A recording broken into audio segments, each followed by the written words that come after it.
Halo teman-teman semua, jumpa lagi di channel YouTube Jeffrey Ramadina. Terima kasih buat yang udah subscribe channel ini. Aduh, mohon maaf banget ya, baru bisa upload lagi nih. Kali ini gue baru selesai satu video untuk naik di channel YouTube gue. Jadi buat teman-teman yang udah menunggu, selamat menikmati, karena video kali ini gue mengangkat seorang teman anak komplek Ambon yang pernah gabung di partai politik, tepatnya di partai PSI. Dia bergabung pada tahun 2017. Waktu itu pas lagi gencar-gencarnya Pilkada Jakarta. Nah, mau tahu bagaimana obrolannya? Simak wawancara gue sama dia di video ini yang akan gue naikin di YouTube gue. Oke, jangan lupa subscribe, like, dan share kalau misalnya videonya bagus. Oke, biar semua orang tahu bahwa Komplek Ambon punya satu nilai positif juga gitu. Oke, bye. Apa kabar nih? Baik. Baik ya. Baik. Udah lama nggak ketemu, udah lama Ya, nggak udah ketemu. lama banget ya, udah apa? Terakhir kapan sih? Terakhir kapan ya? Gue juga tahun-tahun lalu kayaknya. Ada nggak sih? Belum, kalau gue belum, gue ketemu kapan? Nggak pernah kayaknya. Lu aja di komplek jarang ya? Jarang banget gue di komplek. Jarang ya? Nggak pernah. Itulah dia. Cuma yang dari dulu gue sempat ini sih, sempat apa namanya, penasaran gitu, dan sempat terkejut juga waktu pas Pilkada Jakarta kemarin, dengar gitu, ternyata lu masuk PSI, ikut apa, gabung PSI Mata gitu ya, kan. beban. Nah itu kenapa tuh? Pertama sih kesadaran sih, masih itu kemauan dari sendiri, bukan yang gue ikut-ikutan. Karena pas gue masuk sana itu gue nggak kenal siapa-siapa gitu. Jadi memang kesadaran gue selama ini kan gue aktif di sosial kan, tapi di sosial itu kan yang bisa dibantu mungkin terbatas banget orang-orang yang bisa kita cover untuk bantu. Nextnya apa gitu? Nextnya apa? Ya gue merasa bahwa dengan gue masuk ke politik, gue bisa terlibat langsung dalam pembuatan, minimal kalau di partai gue bisa mengantarkan orang baik untuk masuk ke dalam sistem di mana mereka nanti akan buat kebijakan yang bisa nolong lebih banyak orang lagi. Nah itu pemikiran itu udah ada dari dulu, misalnya kita tarik lah dari beberapa tahun sebelumnya gitu, misalnya dari SMA atau dari kuliah, itu udah terbentuk begitu. Nah, atau pada saat momen pilkada itu aja, waktu pas wah ini kondisinya begini nih, politik identitas lah apa segala macam, terus lo mau menyalurkan aspirasi lo di PSI kebetulan gitu. Awalnya sih sebenarnya gue udah seneng sama namanya organisasi gitu dari sekolah sampai kuliah gitu kan. Udah memang senang untuk terlibat gitu. Semuanya sih pasti kalau lo tanya anak-anak muda itu titik baliknya pasti di Pilkada 2012. Pilkada 2012 Pilkada Jakarta. Waktu pertama kali 2012 ini Jokowi Ahok. Ahok. Jokowi masuk. Walaupun sebenarnya gue nggak mendukung Jokowi Ahok pada saat itu. Gue waktu itu mendukung Pak Faisal Basri gitu. Tapi di situ kan pada saat kampanye Jokowi Ahok itu benar-benar semua elemen masyarakat kan terlibat itu. Itu kan hiruk-pikuknya gede banget. Baru kayaknya selama pilkada atau pesta pemilu yang gue tahu, baru pada saat itu banyak banget yang terlibat. Apalagi anak-anak mudanya pada saat itu banyak dilibatkan gitu. Dari situ mulai timbul pemikiran bahwa oh ternyata politik ini bukan juga cuma diisi orang tua, tapi bisa anak muda juga gitu. Dari saat itu gue mulai ngikutin perkembangan politik, mulai belajar sedikit-sedikit lah, banyak baca berita gitu, banyak baca buku. Tapi waktu itu belum ada tertarik untuk gabung partai, karena menurut gue impact yang bisa dikasih tuh nggak besar kalau lo tuh bukan siapa-siapa gitu. Kalau dengan kondisi partai yang ada gitu. Kemudian masuk ke Pilkada DKI 2017. Gua ikut lah, terlibat, tapi nggak banyak gitu, hanya sebagai relawan sedikit aja lah waktu itu ya. Awalnya kan dari pengumpulan KTP di Ahok gitu kan, teman Ahok. Kemungkinan ikut, ketemulah gue dengan PSI gitu. Itu pun gue nggak langsung masuk gitu. Jadi gue selama 1 tahun dari masa kampanye itu, kalau nggak salah mulai dari 2016, gue coba ngikutin, coba untuk cari tahu gitu kan. Partai ini tuh apa gitu, PSI itu seperti apa. Akhirnya setelah pilkada itu gue baru memutuskan oke, gue mau coba deh untuk ikut terlibat gitu di PSI gitu, dan masuk, gue mendaftar sebagai anggota seperti itu sih. Kisah awalnya tuh kayak gitu. PSI itu ada karena ada teman Ahok, atau memang dia sebenarnya udah ada konsep jauh sebelum ada teman Ahok pun dia udah ada konsep? Sebenarnya itu PSI bisa dibilang gitu nggak bisa sih, karena PSI itu ada sebelum teman Ahok.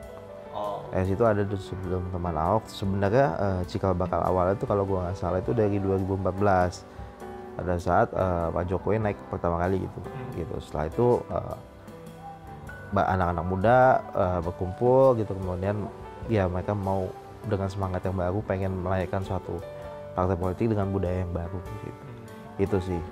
Waktu SMA OSIS ya? OSIS sempat ketua nggak?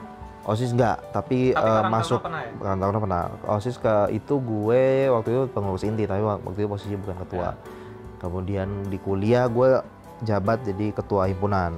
Waktu kuliah. Kalau gue kan teknik kan, himpunan teknik sipil, himpunan mahasiswa ya. Jadi organisasi jurusan. Ya setelah itu gue ya ikut komunitas sosial aja yang nggak berstruktur gitu kan. Ya setelah itu baru 2017 gue join di PSI. Terus ngelihat keorganisasian partai, apa yang menurut lo?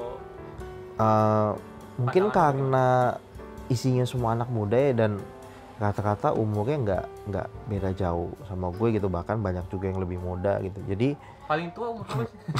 Gua nggak tahu sih range paling tuanya gitu ya. Enggak, cuma yang gua Jakarta Barat lah. Yang Jakarta Barat itu mungkin paling tua itu pada saat gua gabung ya. Iya, pada saat gua gabung itu mungkin sekitar 30 atau 32 lah paling tua gitu.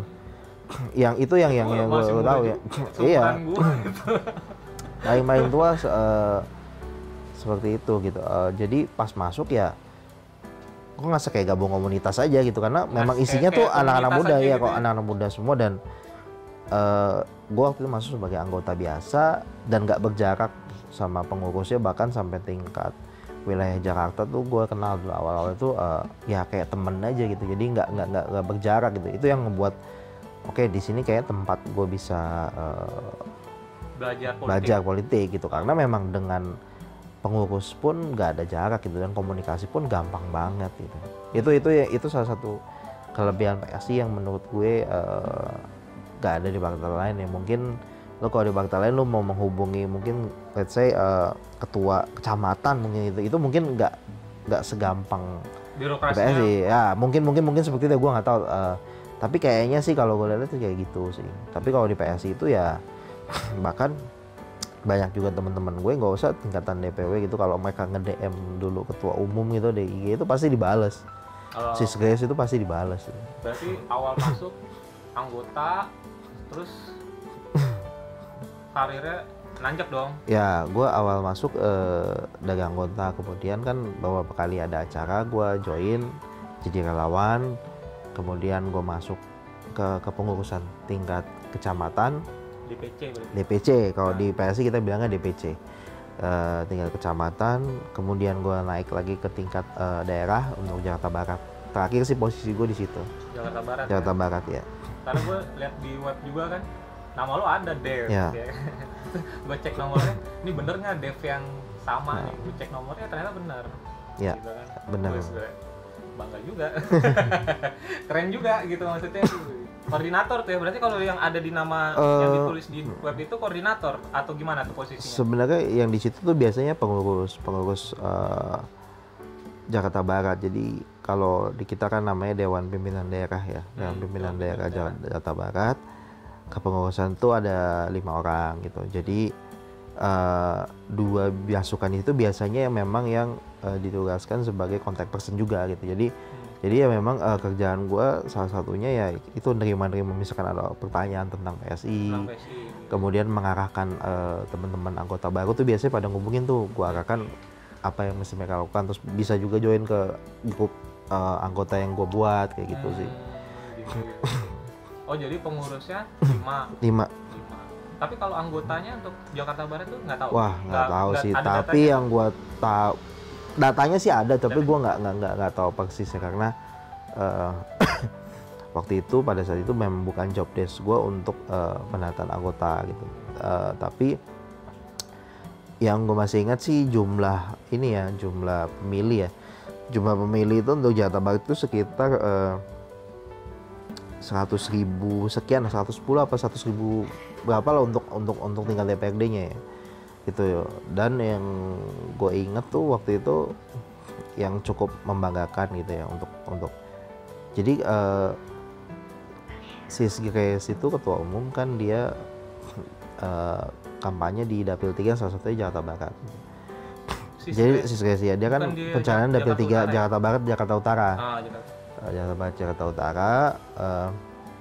Total suaranya tuh sepengetahuan gue itu yang terbesar di antara caleg lain. Total suara pribadi ya. Walaupun kita nggak lolos, itu total suara pribadi itu terbesar dibandingkan dari caleg-caleg partai lain gitu. Iya, itu gue tahu. Cuma dia nggak bisa tembus karena nggak ya, lolos parlemen kan. Ya, threshold itu kan. PT-nya nggak lolos. 4% itu ya, 2%. Ya. Tapi sebagai partai baru itu menurut lo prestasi nggak?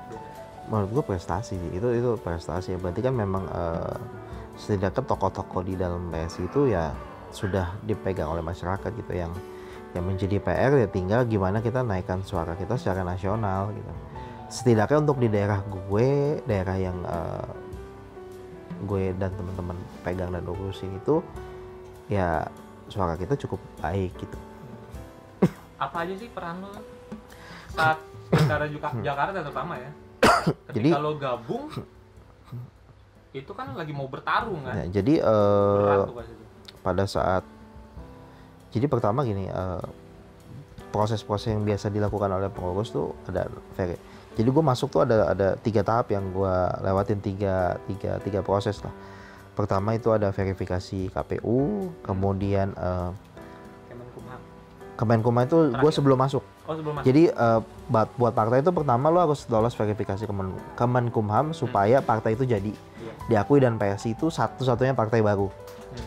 Satu-satunya partai baru yang dapat verifikasi Kemenkumham, karena partai lain itu mereka membeli legalnya partai yang sudah ada kemudian rebranding gitu. Nah PSI ini benar-benar yang dimulai dari nol, jadi benar-benar kita nyari orang untuk jadi pengurus sesuai dengan persyaratan lah, di tingkat daerah, di tingkat provinsi, di tingkat kecamatan, itu ada syaratnya, dan itu kita satu-satunya partai yang lolos bisa ngumpulin semua itu. Kemudian verifikasi KPU itu untuk ikut serta pemilu, untuk jadi peserta pemilu gitu. Untuk bisa jadi peserta pemilu itu ada juga persyaratan-persyaratannya. Salah satunya tuh yang waktu itu cukup menyita waktu itu pengumpulan anggota. Jadi ada syaratnya tuh, ada syarat-syaratnya, kita harus memenuhi berapa jumlah anggotanya, harus ada berapa gitu di setiap wilayah gitu, dan salah satunya itu. Kemudian masuk ke fase kampanye. Ya kita harus koordinasi dengan para caleg, kemudian membuka daerah-daerah yang mungkin kita jadi kerjasama nih dengan si caleg-caleg ini kan pasti punya tim. Kita kerjasama dengan mereka, daerah-daerah mana yang perlu kita masukin gitu. Kita bantu pemetaan. Jadi kampanyenya mereka juga efektif gitu, nggak masuk ke wilayah-wilayah yang memang tidak potensial untuk dapetin suaranya PSI seperti itu. Setelah itu masuk ke pasca kampanye. Pasca kampanye itu tugasnya itu gimana kita memastikan dan membantu anggota-anggota dewan kita itu bekerja dengan baik. Membuka pengaduan masyarakat, kemudian membantu supaya proses reses berjalan dengan baik gitu kan. Jadi nggak selesai tuh setelah kampanye, kita masih banyak lagi sampai sekarang gitu, proses itu masih berjalan gitu. Itu sih secara garis besar tugas-tugasnya sih itu. Tugas-tugasnya itu dari ini dari pas awal ya, itu langsung gabung juga udah langsung. Pas gua masuk itu kita lagi proses waktu itu verifikasi. Ya, tapi waktu itu ya jadi waktu itu posisi gue belum jadi pengurus tuh pas masuk. Pas gue membantu itu gue masih jadi anggota biasa gitu. Tapi ya gue aktif aja ngebantu. Masih kecil lah ya. Ya apa yang bisa gue bantu ya gue bantu gitu. Nah mulai peran yang memang cukup lebih besar lagi ya pas setelah verifikasi kampanye dan setelah sudah ditetapkan jadi pemenang dapat 8 kursi di DKI. Ya. Terus menurut lo kenapa kita harus berpolitik? Dari sudut pandangan muda. Jadi gini ya, menurut gua kalau kita mau perubahan, ya banyak cara untuk bisa merubah gitu. Ada yang jadi saintis, ada yang bekerja menjadi expert di bidangnya gitu. Tapi menurut gue yang paling bisa signifikan merubah itu karena semua itu kan balik lagi ujung-ujungnya ke kebijakan, aturan. Ya itu lu dengan masuk politik gitu. Kalau lu mau bawa perubahan ya lu harus berani mau masuk ke sistem gitu. Kalau kita cuma kritik dari luar tapi sistem itu tetap diisi oleh orang yang itu aja, yang orang yang kita kritik, ya sistem itu nggak akan berubah gitu. Kitanya yang mau perubahan ya kitanya yang berubah gitu. Dan cara yang paling menurut gua paling efektif adalah masuk dalam para pembuat kebijakan, ya terjun ke politik gitu. Lu merasa keren gak sih? Ya gua merasa umur berapa lu berarti? 27 waktu itu berarti. 27 gua aja. Ya gua kan masuk ke situ nating tulus aja gitu. Dari pendapat keluarga gitu. Ada nggak tuh pro kontranya? Yang namanya politik kan pasti ada perbedaan pilihan, ada perbedaan pandangan gitu ya. Ya pro kontra sih ada gitu, tapi sejauh ini gue merasa bahwa pilihan gue ini ya yang paling tepat gitu. Kalau dari keluarga apa tanggapannya tuh? Ya support aja sih, nggak ada masalah sih. Ngapain lu ikut politik? Nggak ada masalah sih. Apalagi kan waktu pas pilkada Jakarta kan politik identitas kental kan? Kental. Ya kan? Dan memang ya ada juga kejadian-kejadian di lapangan di mana teman-teman waktu itu kampanye nggak diterima dengan baik di beberapa daerah, ya ada juga gitu. Tapi ya gimana, ya itu tantangan politik ya, memang gimana kita bisa jalaninnya aja gitu. Memang pasti ada resiko seperti itu. Nah, lo ngadepinnya gimana? Kalau di keluarga ada nggak perbedaan politik, sikap politik? Misalnya gue nggak dukung Ahok. Ini kan kalau waktu pilkada Jakarta kan PSI kan lebih ke ini kan, pro ke Ahok kan. Gitu kan. Keluarga nggak, ke Jokowi kan. Keluarga nggak ada sih, tapi ya mungkin pasti kan di keluarga juga ada maksudnya, aku nggak milih Ahok gitu. Apa memang semua milih Ahok? Kalau gue sih rata-rata pada milih Ahok ya. Cuma memang kalau di circle pertemanan tuh ya pasti ada perbedaan ya kita argumentasi aja, kita beradu argumentasi aja terhadap pilihan kita ya. Jangan juga jadi pemilih yang fanatik juga yang semuanya dibela babi buta. Kalau memang ada yang salah ya dikoreksi, kalau memang ada masukan ya diterima gitu, dan jangan baperan gitu. Politik tuh jangan baperan, jangan mentang-mentang beda pendapat lah jadi musuhan itu ya nggak apa-apa gitu. Setiap orang kan punya dasar pemikirannya masing-masing gitu yang berujung pada keputusan dia untuk menentukan pilihannya gitu. Jadi gue rasa sih disikapin dengan baik-baik aja sih. Kalau ada perbedaan justru malah kadang kan kita bisa belajar dengan dari pendapat yang berbeda gitu. Lo ngalamin sempat kayak live chat gitu? Gue enggak sih. Sekira gitu. Gue enggak sih, cuma pertemanan, alumni mungkin apa? Enggak sih, nggak ada. Cuma ya biasalah sindir-sindiran biasa aja gitu kan. Tapi keras juga ya sini-sini. Iya sini-sini. Itu keras ya? Keras. Dan makanya balik lagi mesti dewasa juga. Gue pernah dulu di Twitter itu debat dengan beberapa pendukung dari kubu yang lain itu ya santai-santai aja, keras-keras, tapi kalau didasarkan dengan keinginannya tuh bukan untuk menang atau kalah dalam adu argumentasi, tapi cari solusi yang paling baik gitu bro. Malah gue juga baru tahu nih belakangan, gue dulu pernah tweet di Twitter gitu ya nggak Twitter sih tapi diskusi lah, beradu argumen gitu. Waktu itu isunya kalau nggak salah tentang reklamasi. Yang gue baru tahu ternyata sekarang orang tersebut adalah kalau nggak salah ini itu staf Pak Gub ternyata. Gitu loh. Ya gue nggak tahu, di Twitter kan lo nggak tahu itu siapa dan dari siapa. Gue baru tahu belakangan ini. Ya sudah gitu, berarti kan memang siapapun boleh punya argumen gitu, dan lo bisa beradu argumen dengan siapapun gitu kan. Tapi setidaknya yang lo pegang itu ya harus berdasarkan data gitu kan. Dan dalam lo berbeda pendapat tapi harus didasarkan dengan data yang benar, seperti itu sih. Momen terburuk apa tuh saat lo mengawal suara PSI, bisa dibilang gitu nggak? Ya bisa sih. Momen terburuknya apa tuh? Mungkin ada dua sih. Pertama pada saat awal mulai kampanye, karena kan kita semua masih baru ya, kita semua masih baru. Itu ada kebingungan, ada masih meraba-raba gimana gitu ya. Cuma ada plus minusnya, kemarin masa kampanye kan cukup panjang tuh. Kalau nggak salah sekitar 6 bulan ya. Jadi mungkin sebulan pertama kita baru belajar, itu momen-momen agak buruk juga, karena ya balik lagi kita meraba-raba nih mesti gimana, seperti apa sih kampanye yang benar gitu. Kita kan nggak mau kampanye seperti oknum-oknum yang lain dan menggunakan money politik gitu kan. Kita mau kampanye ya udah kita turun, bincang langsung dengan rakyat. Ya kita mau menjalankan dengan cara sesimpel dan semurah mungkin supaya kita nggak punya utang politik dari sisi materi gitu. Jangan sampai nanti kalau kita punya utang politik dari sisi materi, pada saat menjabat malah kita nyari balik modal gitu. Itu yang salah satu kelebihan kita. Dan kedua itu pada saat proses pengawalan suara gitu, itu kan prosesnya panjang tuh, dari mulai TPS kemudian naik ke kecamatan, kemudian langsung tingkat kota gitu. Itu juga ya sempet deg-degan tuh momen tuh. Iya, gue di sini beberapa TPS gue sempat nyatet. Abis itu gue, karena gue di DPD daerah, jadi tugas waktu di tingkat kota, jadi waktu rekapitulasi di tingkat wali kota gitu ya gue ikut juga waktu itu di Hotel Mega Anggrek gitu. Jadi iya jadi kita kan udah ada tingkatan kepengurusan nih, jadi masing-masing udah bertugas gitu. Di tingkat kecamatan ada juga yang mengawal gitu suaranya gitu.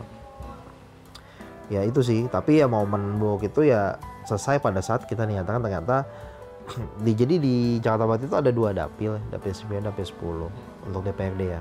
Dapil 9 itu meliputi Kecamatan Cengkareng, Kalideres, dan Tambora. Dapil 10 itu Kembangan, Kebun Jeruk, Palmerah, Taman Sari, Grogol, Petamburan. Ya selesainya semua gol itu pada saat direkapitulasi akhir, kita masing-masing di dapil itu dapat 1 kursi gitu. Jakarta Barat, dan suara kita juga secara total suara yang cukup besar. Cuma memang kan ada cara perhitungan untuk mendapatkan kursinya memang kan berbeda dari pemilu sebelumnya gitu. Jadi memang PR kita adalah soal persebaran suara. Secara total suara kita banyak tapi mencah-mencah gitu. Jadi akan baiknya kalau suara-suara tersebut terfokus gitu di satu dapil gitu atau satu daerah gitu. Itu jadi PR sih ke depan. Gitu. Terus menurut lo ketika lo masuk dan melihat secara dekat politik itu seperti apa? Pendapat lo seperti apa? Setidaknya berbandingan lah ketika sebelum masuk PSI lo tahu PSI begini, visinya begini, pas ngejalanin selama 3 tahun lo ngeliat secara dekat ada perubahan pasti gitu kan. Nah, atau seperti apa gitu. Nah, itu lo menurut lo masih sesuai dengan apa yang lo pikirkan nggak? Bahwa kita memang harus berpolitik untuk mencapai untuk memperbaiki dari sisi kebijakan dan lain-lain tadi yang lo ya itu tentu sih pasti masih tetap sama, bahwa memang politik adalah mungkin bukan satu-satunya jalan, tapi salah satu jalan yang efektif untuk merubah sesuatu gitu. Kalau lo mau memperjuangkan sesuatu atau merubah sesuatu di ya mungkin let's say dari tingkat kota lah, itu ya jalannya salah satunya ya lewat politik gitu. Dan ya memang ternyata pas setelah gue masuk, ternyata apa yang gue bayangkan tuh ya politik tuh lebih keras dari itu sih ternyata. Apalagi lebih keras dari yang apa yang kelihatan di luar gitu. Kerasnya dalam artian gini, persaingan dengan yang lain seperti apa gitu di lapangan gitu ya? Enggak sih, enggak di dalam, tapi ini kan kayak kita melawan semua yang sudah ada dari lama gitu. PSI melawan semua yang sudah ada dari lama gitu. Itu sih itu yang berat karena kita di lapangan tuh ya berhadapan dengan pesaing-pesaing politik seperti itu. Kemudian gimana sih kita tetap bisa berkampanye dengan cara yang benar gitu, nggak tergoda untuk melakukan money politik gitu kan. Ya mungkin ada oknum-oknum gitu yang melakukan hal tersebut gitu. Itu yang jadi tantangan juga sih di itu. Susah nggak ngatur waktunya? Ya cukup susah. Sekarang kerja? Ya kerja. Jadi waktu pilkada Jakarta juga lu kerja waktu itu? Ya waktu itu gua kerja. Jadi ya itu memang office hour, selesai itu ya ngurusin kayak sih ya apa yang bisa gue urus ya gue urus. Dan kan ada teman-teman juga yang memang waktunya juga fleksibel kan, jadi ya saling nutup aja gitu. Bisa saling backup lah gitu sih. Bisa diatur tuh. Lu gue lihat tuh di IG kan ada yang kegiatan sosial, ada yang kegiatan gereja, aktif banget, gila, ngikutin juga nih gue nih kan. Terus banyak juga di IG nih kegiatannya nih. Ada yang berbagi nasi ya? Iya. Selain itu apa? Sekarang yang tadi gue bilang kan, gue salah satunya kenapa gue berpindah prioritas ke sekarang yang gue ada bantuin temen gue untuk ngurusin yayasan di bidang pendidikan gitu. Jadi kita ngajarin anak-anak kolong jembatan, anak-anak mungkin yang kurang secara ekonomi kurang mampu, untuk mereka bisa belajar dan mereka bisa sekolah gitu. Jadi memang kita juga ngasih pembiayaan juga ke mereka gitu, teman-teman yang kurang. Karena kan kadang-kadang gini, kalau di sekolah negeri mungkin gratis gitu, cuma kan secara administrasi kadang-kadang mereka nggak punya identitas dan sebagainya gitu. Bisa mungkin dengan sekolahnya di swasta lebih bisa gitu. Tapi kan kalau di swasta kita tahu mereka butuh biaya juga kan. Kemudian beberapa juga sekarang lagi kita bantu untuk belajar supaya mereka bisa kejar paket gitu, atau mereka bisa dapat ijazah, setidaknya bisa bantu mereka untuk merubah nasib mereka dengan dasar pendidikan gitu. Itu sih gue lagi fokus di situ sih sekarang. Itu beda sama yang berbagi nasi? Beda itu nama yayasannya sekarang menjadi Indonesia Pintar. Jadi menjadi Indonesia Pintar. Oh, Indonesia Pintar. Ya, itu jadi Anies Baswedan bukan. Beda kalau Anies Baswedan itu apa ya? Indonesia Mengajar. Indonesia Mengajar, iya. Ya, ini bukan. Ini nggak ada kaitan dengan kegiatan politik apapun sih. Oh. Gitu. Kalau yang berbagi nasi itu 2015. Berbagi nasi itu berbagi nasi itu dari 2012 akhir ya, 2013 lah. 2013. Ya, awal. Ya kan, karena kan sempat diliput Dae kan. Ya, gua udah 7 Gua liput juga. Berarti gua udah 7 tahun di situ. Ya, sekarang masih jalan, cuma memang jalan ya. Makin besar apa? Enggak, intensitasnya memang berkurang sekarang kan. Dan ada di beberapa kota dulu. Yang gue tahu sih dulu sekitar 80 ya. Gue nggak tahu lagi sekarang berapa, karena kan yang dulu gue terlibat kan di Jakarta aja kan gitu ya. Di Jakarta memang intensitasnya udah berkurang, dan untuk sekarang ini lagi COVID ini memang dikurangin lagi gitu. Ya. Gitu. Tapi masih ada kegiatan, masih eksis ya. Masih eksis ya. Masih di itu ngumpulnya di yang Al-Azhar. Yang enggak. Kalau di Al-Azhar itu udah enggak. Jadi sekarang kita tuh yang rutin setiap minggunya tuh di Jakarta Timur, Jalan Pemuda situ kumpulnya ya. Di mana? Di Jakarta, di Rabani ada di situ. Jadi di parkiran Rabani kita biasa kumpulnya di situ. Yang di Sarina masih, tapi sebulan sekali. Keren sih menurut. Iya benar. Kalau kan namanya kerja politik, terus udah nyobain semuanya gitu. Sekarang kerja di mana? Masih di perusahaan beton. Gue masih kerja di perusahaan beton. Teknik sipil soalnya. Ya. Iya sih. Terus apa yang bisa lo bagi? Maksudnya kasih pesan lah ya ke penonton gue. Mungkin gue data penonton yang usia muda gue baru keluar. Yang nonton di channel gue ini umurnya 25 sampai 34 ternyata. Udah keluar. Nah, terus apa yang lo bisa bagi dari pengalaman lo terjun ke politik, terus ikut kegiatan sosial, apalagi tuh selain itu? Ada lagi nggak? Ya, Musik masih nggak sih? Musik ya buat hobi aja sih. Buat hobi aja ya? Buat hobi aja. Ya kalau menurut ya nggak terlalu intens banget lah gue main. Ya kalau menurut gue ya apa yang lo suka dilakuin aja gitu, jangan pernah takut. Karena mungkin lo punya latar belakang apapun gitu, selama lo bisa ngelakuin sesuatu walaupun itu cuma hal kecil ya dilakuin aja gitu. Cari lingkungan dan teman-teman yang bisa support itu semua gitu. Jadi lo nya bisa membantu dan lo nya juga bisa berkembang gitu sih. Itu sih yang gue pelajarin, yang paling penting menurut gue. Jangan takut untuk nyobain apa yang lo mau aja gitu, belajar dan cari jalannya, itu sih. Oke. Terima kasih J udah mau berbagi. Ya. Menurut gue lo salah satu anak komplek Ambon yang inspiratif gitu, dari sisi apa namanya pekerjaan, terus ya apalagi lo pas ketika memutuskan masuk PSI ya, politik gitu kan. Semoga cerita kita bisa apa namanya punya impact positif juga lah buat yang nonton di channel gua juga gitu. Yeah. Itu aja sih. Thank you ya. Thank you.